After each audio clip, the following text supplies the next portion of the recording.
Hello viewers, Super GT here. This week's Daily Race C, very interesting. The 24-hour of Nürburgring circuit in Group 3 cars. So the real life Nürburgring 24-hour just happened, Ferrari won it. And I'm going to jump into my Ferrari. So I think this is going to be a very unpredictable and chaotic race. Let's jump in. Yes, 2 laps around the Nürburgring plus Nordschleife, one of the longest tracks in the game.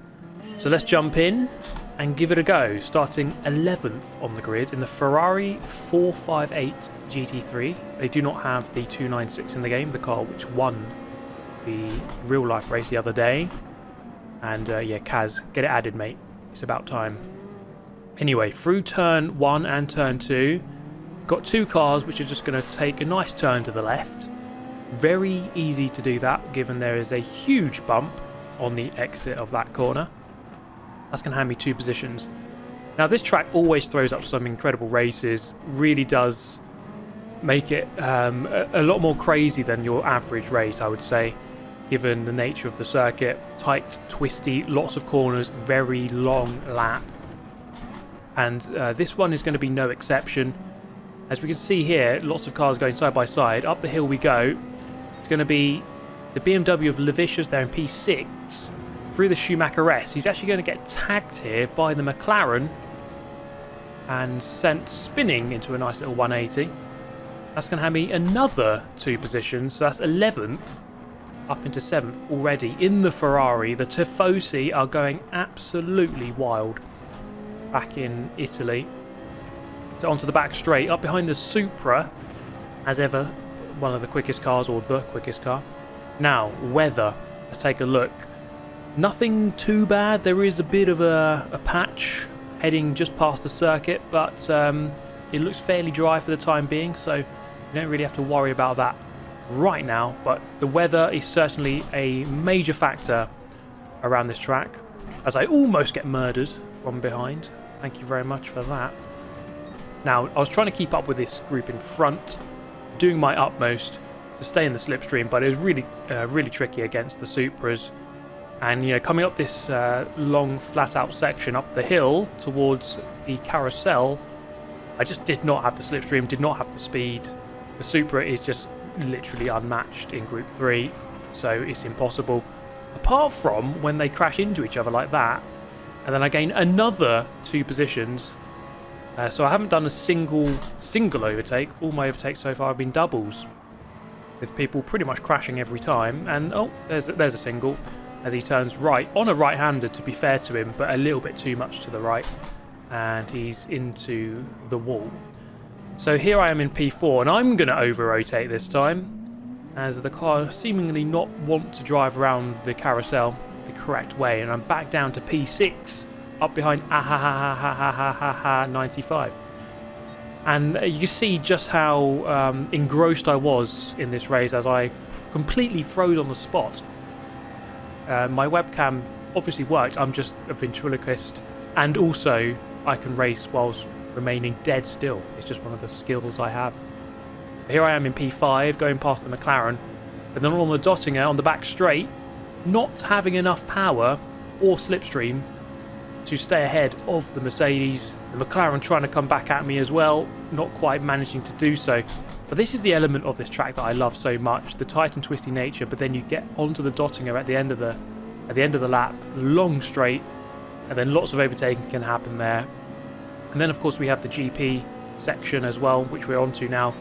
This is of course where you can see plenty of overtakes, like this one pulling out to the right hand side. I'm surprised he didn't defend it, looking for our braking point just before the 100 board. Into the first corner we go, retaking 5th position, and you can see just how pleased I was with that. Incredible stuff.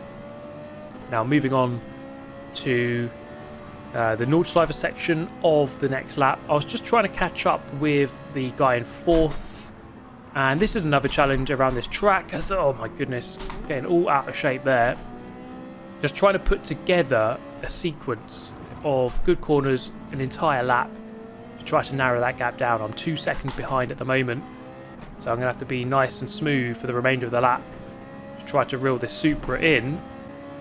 And you see here, by the time we get out of the carousel. So we're into the, let's say, the third of the lap now. Just beginning to edge close to this guy. The Supra, of course, really quick, reigns supreme on the straights. Through the corners, not quite as good. The Ferrari here actually turns pretty well. We saw that recently in one of the daily races around the Nürburgring short circuit. This car actually has very good rotation, turns quite well, a little too well in some places. But clearly here, it is working. Firmly now into the slipstream of the Supra. And now it's very much a tactical question of how do we go about trying to beat this guy and claiming 4th place. Of course, I could try and pass now, but then he would surely slipstream back past on the straight at the end. And so this is quite a tricky one to work out, especially with the Mercedes behind, very, very close indeed. And so, this is with a big moment as we're going to go over this big crest here. The car goes very light. I have to try and retain control for this very fast section, 150 miles an hour through here. And we had a couple of collisions here in the real life race. And so we've avoided that. Bit of poor driving there, actually a little bit wide, but we're going to stay firmly in the slipstream. And so through the mini carousel, only one more corner left to go before we get onto the back straight.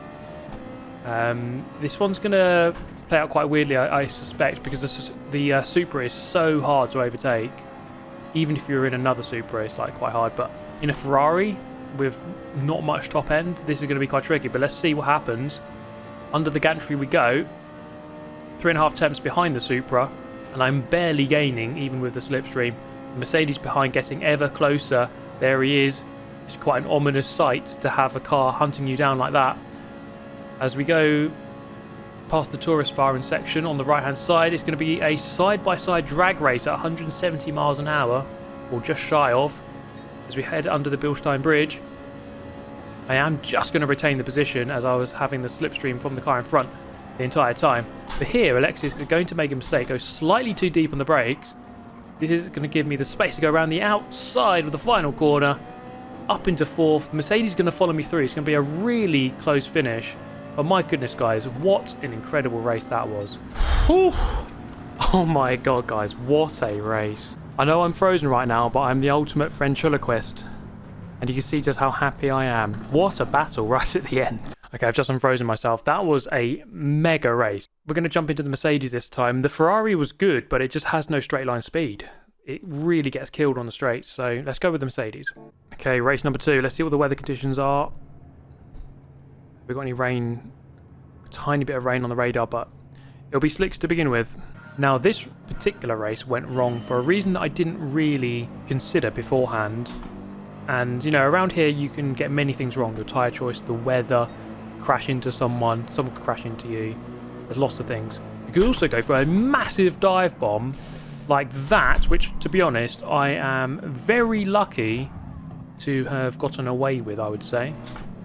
Okay, that was a massive lunge, and I'm quite lucky to have got away with that, to be honest. But may I welcome you to Exhibit A, reasons why this race completely unravelled. This guy goes off, and then I'm going to make contact with him. And yes, you guessed it, the penalty system comes back with a vengeance. Yeah, 5-second penalty for that, okay. So clearly that was 100% my fault. I mean, I could have tried to avoid him, but this meant that I had to try to fight back and engineer some interesting moves. Not an easy track to try to overtake around when it's so narrow, but you know, when people crash like that, it's fine. If this guy goes a little bit wide in the Subaru, we can engineer a nice little move on the exit, and then having to serve this penalty, which was really painful. I would say on a par with childbirth, as we go from, I don't even know what position I was in, what, 10th or something, dropping all the way down, watching all these Supras fly past me on the straight, down into 15th. So yeah, lovely stuff. That one penalty absolutely killing me. But then later on, I was hoping that the rain could kind of throw something into the mix and make it a bit easier for me to catch up. And it looked like there was some rain, but it didn't really change too much, to be honest. But then these two guys went hammer and tong. As I went past them, I received my second incredibly silly penalty of the race for ignoring a yellow flag. How about that? What? I overtook the car that went off. The yellow flag penalty. Wow. This race is so cursed. I can only laugh, to be honest, because I don't know what went on there. Clearly, the stewards not looking upon me very favourably today. But with a 3-second penalty to serve at the end of this lap, all I could do really is just try to fight back and hope for some sort of good battling. And this was a good little overtake. Kind of pleased with this one. 2 wheels on the grass, getting the job done against max power. I mean, I was going to lose the position anyway because of the penalty, but it was a good little fight. I enjoyed it.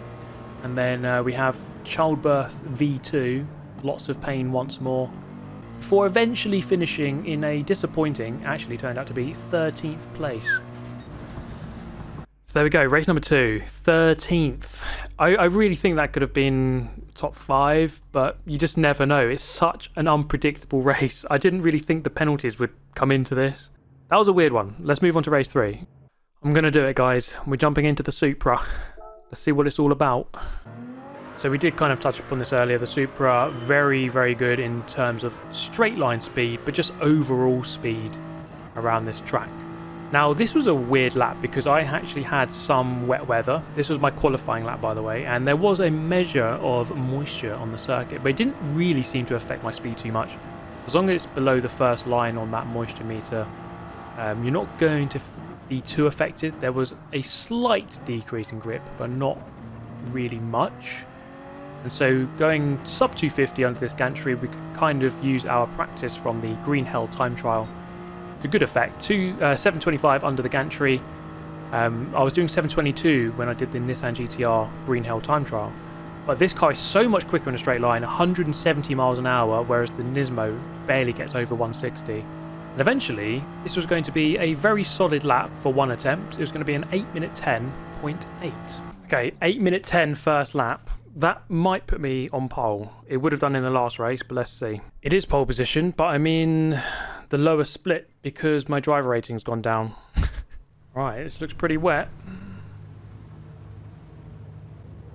But I'm going to stick with the hard tyre, which in hindsight was an absolutely shocking decision. You can see here the moisture meter was actually creeping above the bottom line, meaning the inters were probably the better tyre to be on.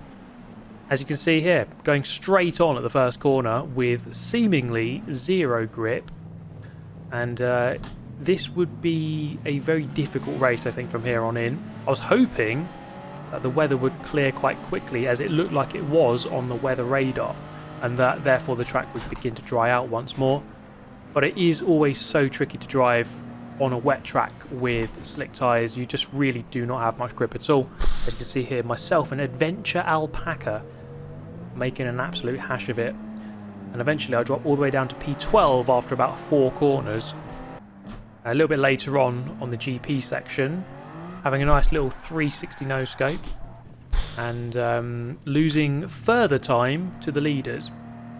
Now a bit later on, you can see the weather was clearing. This is what I thought would happen, but the track just wasn't drying out quickly enough. A couple of moments here for these guys. It looks like they were on inters, as the track was beginning slowly to come back to us drivers on the hard tyre, until this moment, just grazing this curb. And let me tell you, the curbs are absolutely lethal in these wet conditions. You really do have to avoid them. And unfortunately, I didn't tell myself that because I'm going to spin later. But you see here, it was sunny by the second lap, so I thought, okay, this is fine. I should be able to fight back quite easily here. Guy turns left into the wall. And a nice little move here. Brave one down at the foxhole. Just left the space, and I thought, I'm going to go for it. Tried to leave him space here, and I think he turned left a little bit too soon, and he ended up smashing himself into the wall. But unfortunately for me, the weather came back with a vengeance, and the slick tyre was not the one of choice. I mean, looking back at this race, the Inter was clearly the choice to make, and it's not the choice I made. And here we're going to spin again. and get joined in barrier with this BMW driver. Eventually, after all of this chaos, we did actually manage to claw back one position here to get P8, but it was a disappointing race overall. What a disaster. Completely the wrong tyre choice. This next race, though, is surely going to go down in the Motorsport Hall of Fame. This was a really, really good battle, and this is what the Nürburgring is all about. Now, to begin with, it was dry, unlike the previous race, and so the hard tyre was the correct tyre to be on. And just trying to keep it nice and tidy through the first section, as ever, with a very quick Nissan GTR in tow just behind. This guy, he ran me really close, definitely putting me under a lot of pressure. Now, of course, it is hard to overtake around here, but this guy, you know, is just trying to get a mistake out of me, just trying to put me into a position I didn't want to be in. And he was doing a really good job of putting me under pressure for a sustained amount of time. But I was just trying to do my best to hold my own, looking at the weather as well. As we head down into the foxhole, he was basically pushing me down the hill. Such was his speed, and of course a bit of slipstream as well, but he was definitely really quick. So I just had to keep my cool, string together a good lap, and not succumb to the pressure, not do anything stupid. I knew I had track position, didn't really have to force it too much. And so a little bit later on into this race, coming up the hill, this was quite interesting because I'm in the Supra, he's in the Nissan GTR, and the GTR does not have as good straight line speed, but with the slipstream he was able here to get alongside, and we're going to come into Bravery Corner, and as we head in here we are side by side, but he's going to back out at the last second, going to try and run it around the outside, and we are going to make a successful move there with Zavasic now in second. And this is a guy I made a video on a couple of years ago. I think it's 2019, 4 years ago we made a video racing against this guy who's a very quick player in Europe, one of the best, one of the fastest that you'll see in the online lobbies, and we actually had a really good battle here. I was trying to pull away in this final sequence before we get on the Dottinger, the back straight. I wasn't quite able to do it, and so this was going to turn out to be a good, close and tactical battle between the two of us, and that's kind of how these races play out around the Nürburgring Nordschleife. It is very tactical indeed. As we head on to the back straight through this long right-hander, crucial corner that we get this one right to get a good run onto the straight. He is right behind me, and I don't know what his methodology was here. Decided to bump draft me, perhaps to try to pull away from the guy in third, who in the GTR was still very quick, and I guess maybe he wanted to narrow this down to a 2-horse race rather than a 3-horse race. As we bump draft each other away down the straight, over 170 miles an hour, the GTR struggling to keep up, so that gap ever opening as we head towards the final couple of corners up at Tiergarten. Up the hill we go, looking for the end of the curb on the right hand side. On the brakes we go, use the curb on the right for a better angle through this left, and onto the main straight we go. Lap number 1 completed. This is going to be really tricky to keep someone like Zavasic behind. I was watching his positions. He started 4th, now in 2nd, slowly moving his way through the order, and you just get this sense of inevitability when a player like him is on your tail. I go a little bit too hot into turn 1. It's going to really compromise my run through turn 2, but I just park it on the apex. I know he's looking for that undercut, the old switcheroo, prevent it from happening successfully. Later on in the lap, this is the uphill section where the GTR had a good run at me on lap number 1, and so this is quite an important section. It's flat out for a good 20-30 seconds, and so you can't really do much in terms of defending it, because he's going to have the slipstream all the way up here.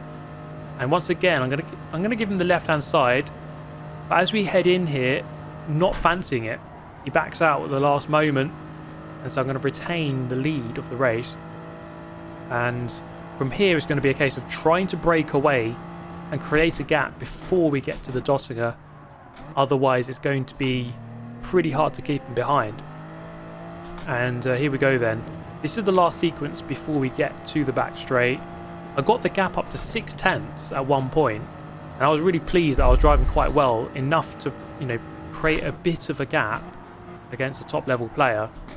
But it wasn't quite enough. In this section here, these last 2 corners, the mini carousel included, not my strongest section of the track, not carrying enough speed into there, and he's right back on me again, 2/10 behind or less than. as we head into this long right-hander once more. So this is where the tactics come in, and I knew I had to keep him close. I lifted off a little bit more than normal to make a smaller gap so he could get less momentum. And then as he went past it, I lifted to pull back into the slipstream. So now it's roles reversed. Down the straight, I can tuck into his slipstream and try to slingshot past before we get to the next corner. So this is quite a well thought out strategy, I suppose. And I think it was the only way that I could win this race. Back into the toe, back into the slipstream, go back past him. And now we hold all the keys to the Nürburgring and to first position with one set of corners left to go. We've got to get this one right. And we do. We don't overshoot. Through the last couple of corners we go. It's going to be a win, and what a race that was. Come on, what a race. Get in there, Lewis. Ooh, what a battle. What a battle. That's what it's all about, guys. That's what it's all about. So yeah, as ever, the Nürburgring and Nordschleife producing some amazing racing, like it did in the real life 24-hour. I'm going to have to make a second video on this week, I think, because it's such a good race. I really hope you enjoyed this one. Thank you so much for watching. I'll catch you next time. Goodbye.